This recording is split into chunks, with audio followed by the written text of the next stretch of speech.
Hello, and welcome to our online Facebook and YouTube broadcasting channel. I am Mr. JF Chavang and I'm here to help you.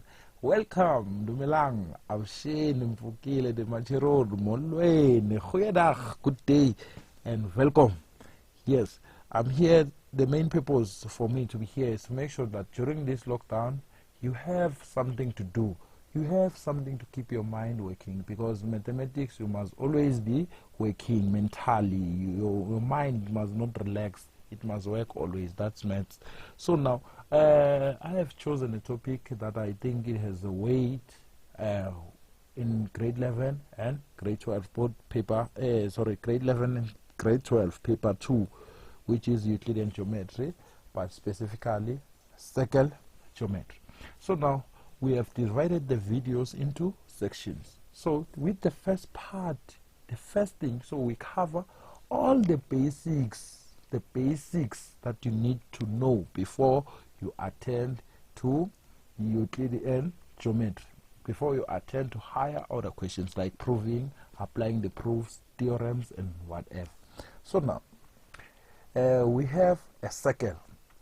Now, if you have a circle, now, from your circle, you see that there is this distance around your circle. You need to know the definitions. So, it distance around a circle is called the circumference. So, the distance around a circle is called the circumference. Right? This is circumference.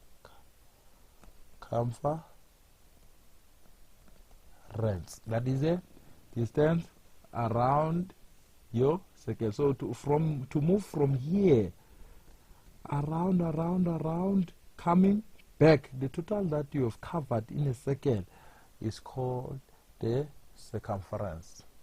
So circumference is the total distance around the outside of a circle. So now, if we draw a line, before we draw a line, our circle, it must have, let's say our circle has center. It has a center. So now we decide to say, okay, let's draw a line from center to circumference. Right? Now we have drawn our line from the center to the circumference. So how do we name that line? What is the name of a line that is moving from the center to the circumference? You know, the point that is outside, on the outside of a circle, that is your circumference. So what is the name of this? This is called a radius. A radius, a line from center to circumference.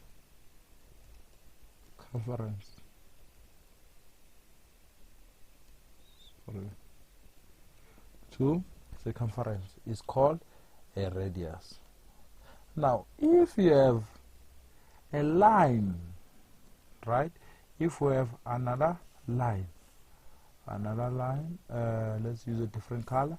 If you have another line from the circumference through the center to another circumference. So now our line, you see the blue line? The blue line, what do we call it? This blue line, we call it a what? A diameter. What is a diameter? Let's look at the difference between a radius and a diameter. So you see, a radius is just a line from the center to the circumference. But let's say diameter. There's a line from the center to circumference and another line from the center to circumference. So you have two radiuses there. So a diameter is what? Line through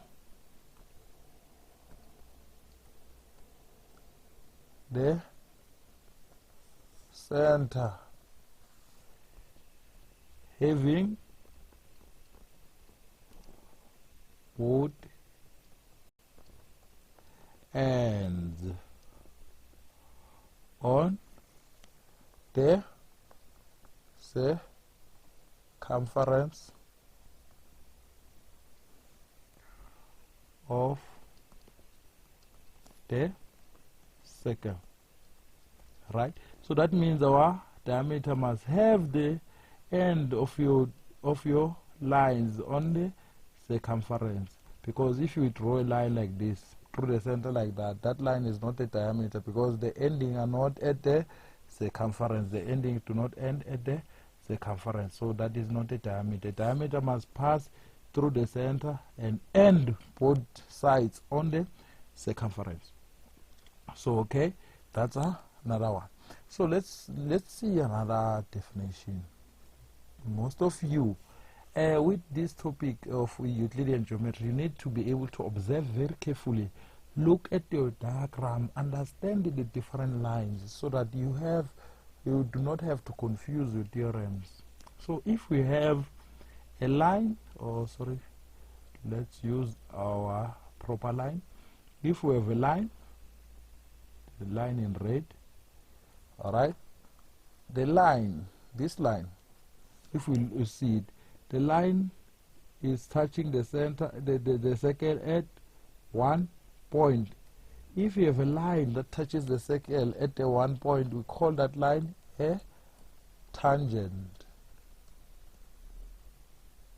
Tangent. What is a tangent? A tangent, a line touching the circle at only one point.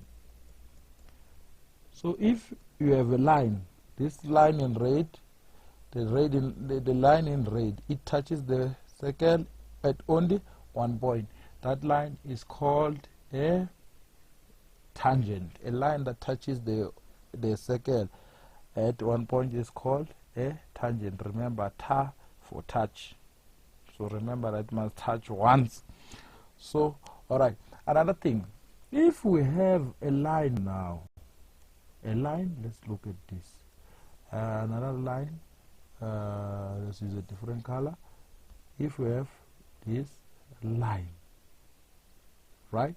This line looks very similar to our diameter, but then now it's not passing through the center. What do we call this line? Okay, the name of this line, we call it a, what do we call it? I'm sure you can guess. This line is called a chord, right?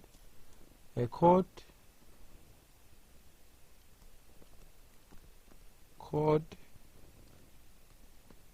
is a line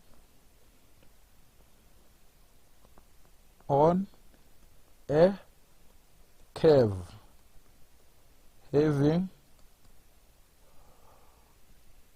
having both ends on the curve, right? So we have the curve. This is a curve. You see, this one is our curve, right?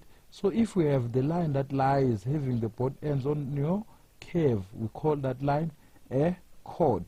Chord for curve. Remember, curve, chord, curve, chord. So you have that. A line that is on a curve and having the ends on the curve is called a chord, right?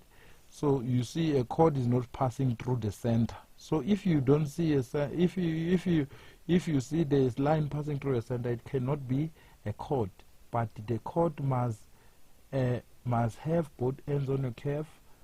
And then now we look at another last line, right? Let us look at this one now. If you have if we have a line now, right? Let's put it here, right? So now if we look, you see that it is a line that is lying on a curve, but the ends of our line, they do not lie on our curve. You see, the ends of our line is not lying in our curve. So what do we call it? We call this one a secant. So a secant has the same definition as our chord, but then it does not have the ends. The ends are not on the curve. The ends are not on the curve, right? So a secant is a let's write it here so that you don't miss anything. Sorry. Secant is a line on a curve. Oh, sorry. Oh, I don't know. Maybe my mind is on a lockdown. I write my own things here. Alright. Sorry. So it's supposed to be a curve. A line on a curve with both ends not on the same curve. So we're saying a secant